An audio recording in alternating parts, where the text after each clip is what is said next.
the power of today. Today's hope is in liquid cotton, but well is known, dusted window, circulating prayers of Christmas morning. Today's hope is the crisp daffodil in colorless photos, containing the soul of a small child who only wishes and grows of peace and love. Today's hope is the sparkling eyes that truly believe in achieving anything to reach unity.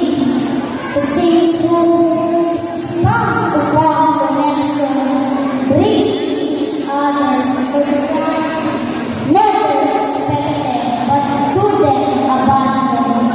Today's hope is the beauty beyond the lingering barrier, but still recognizing the diversity in ourselves. Today's hope has been deep and told recklessly, but still generously stayed us. We cannot help but come back like wide-eyed children to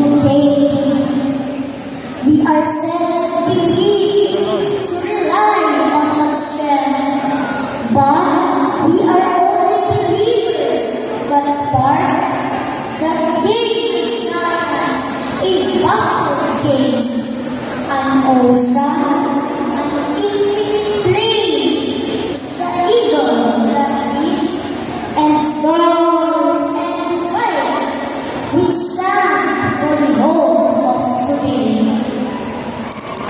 Thank you.